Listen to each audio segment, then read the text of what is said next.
Hello, good morning, class. How are you all? My name is Emmanuel Ansah. As you already know, you can call me Ima for short. And I will be your facilitator for today's English Studies 1 lesson. And in our presence here is Miss Ruby Jekti. She is a lecturer at Fosu College of Education in the English Language Department. In our previous lesson, we discussed about a morpheme, and we saw what morpheme is as part of the units in the on the round scale.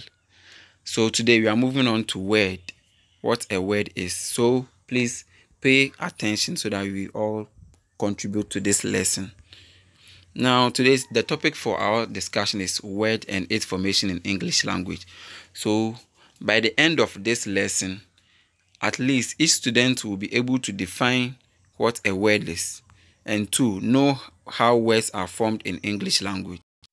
Okay, so I believe each and everyone here knows about a word or has heard a word before from our primary school throughout our educational cycle. Everyone knows what a word is.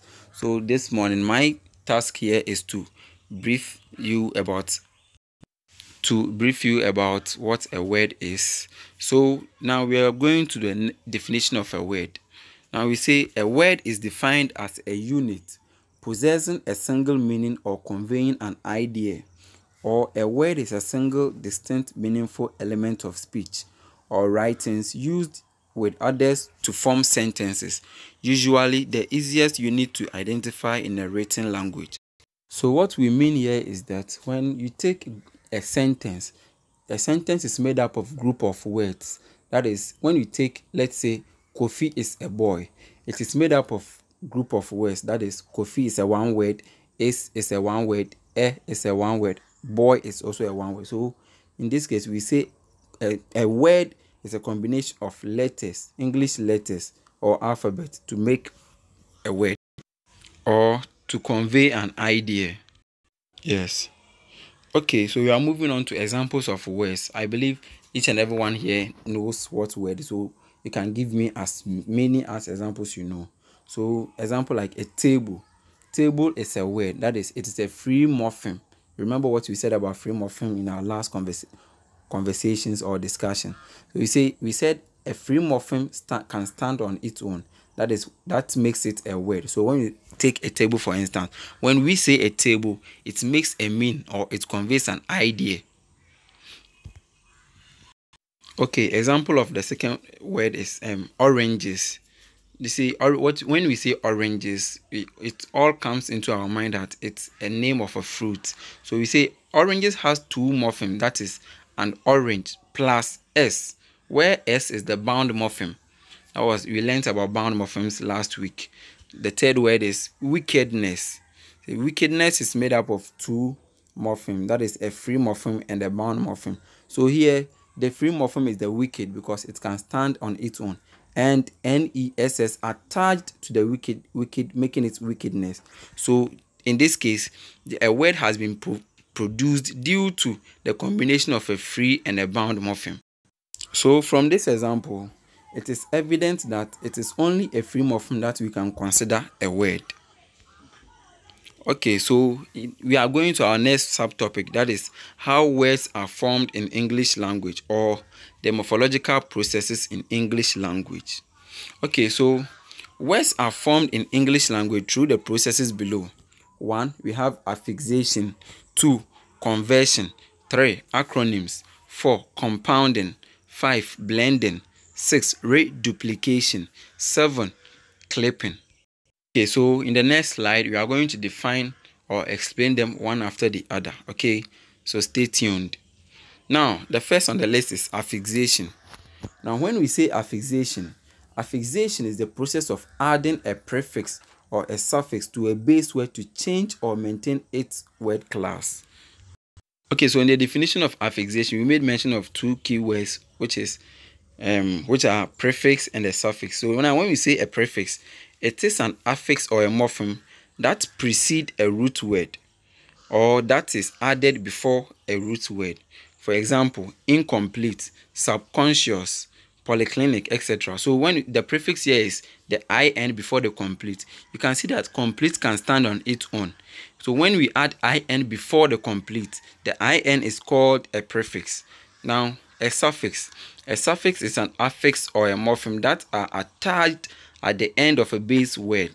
For example, kingdom, kindness, slavery, falsehood, etc. You see, the morphemes or the affixes that are added to the base to the end of a base word is what we call the suffix.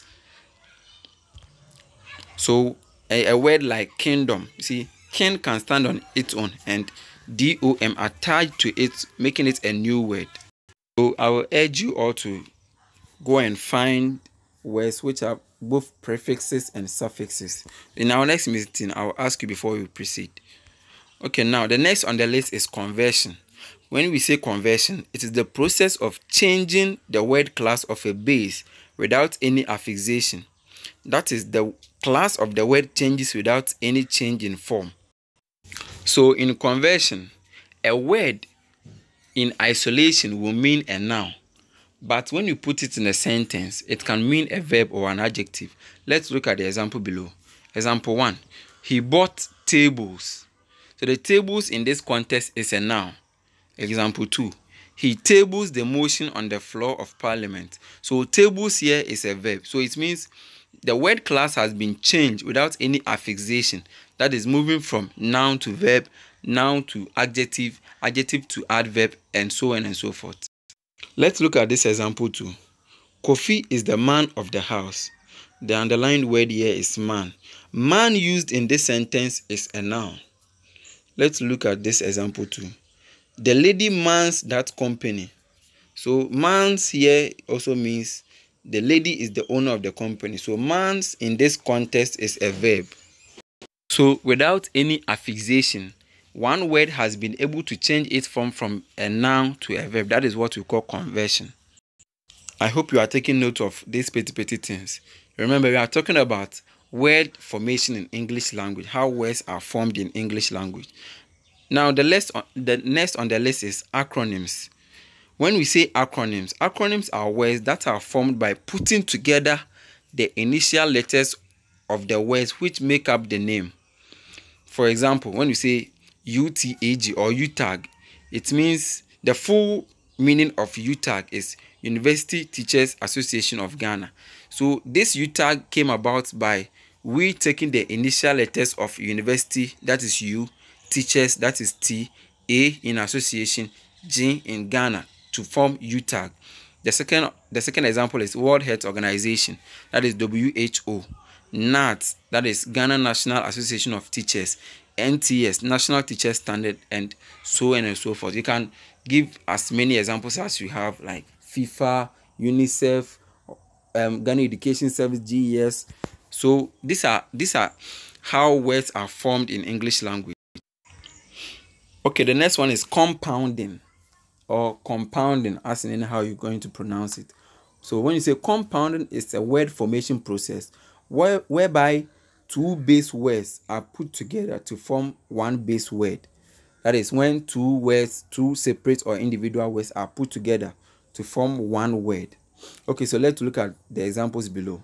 You take door and mat, or door plus mat, giving you doormat, or dining plus table, giving you dining table.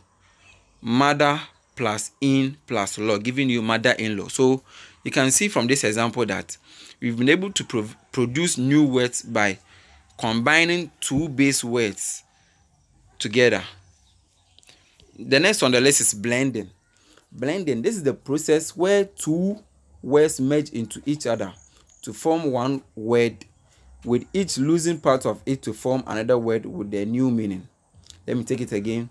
Blending is the process where two words merge into each other to form one word, with each losing part of it to form another word with a new meaning. So when you say blending, it means you're going to blend two words.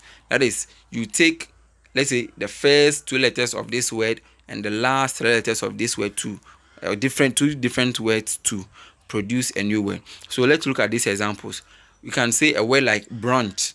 Brunch comes from the word breakfast and lunch. So you see, we took BR from breakfast and UNCH from lunch, making one word. So when you say brunch, it means breakfast plus lunch. The second example is smog. That is combination of smoke and fog. So you could see we took SM from smoke and OG from the word fog. The third one is clash. That comes from the words clap and clash. So we could see that we blended two words together to give us one word, which makes a complete meaning. I believe you are enjoying today's class.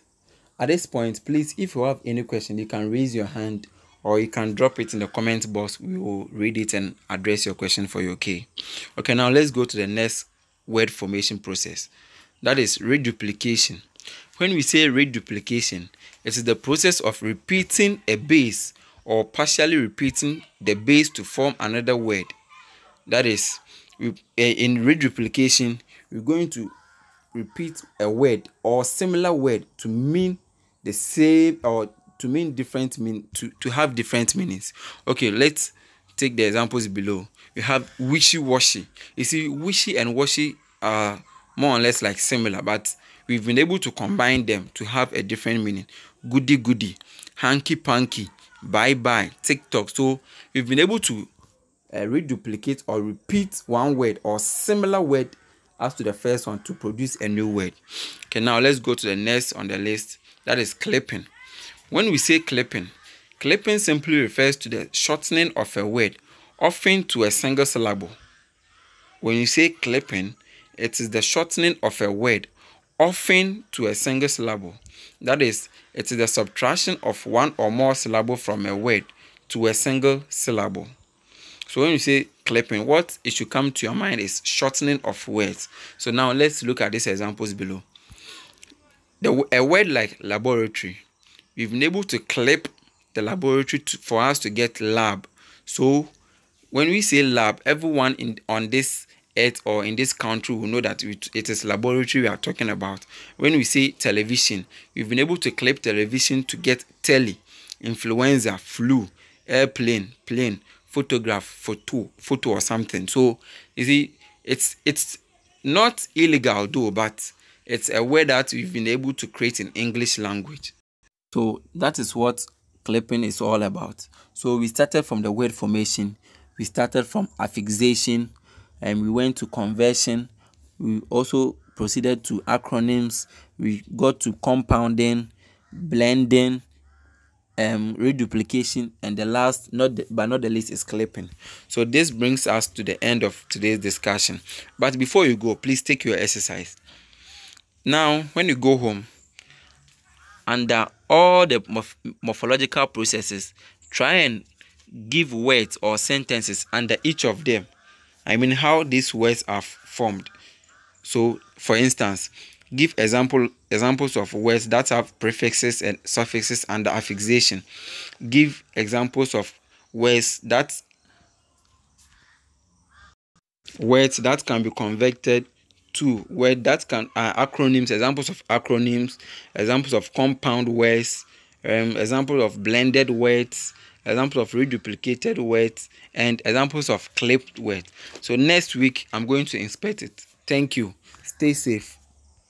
Okay, thank you for being with me throughout this lesson. But please, before you go, don't forget to like, subscribe, and leave your comments in the comment box. Thank you. Meet you next week. Bye bye.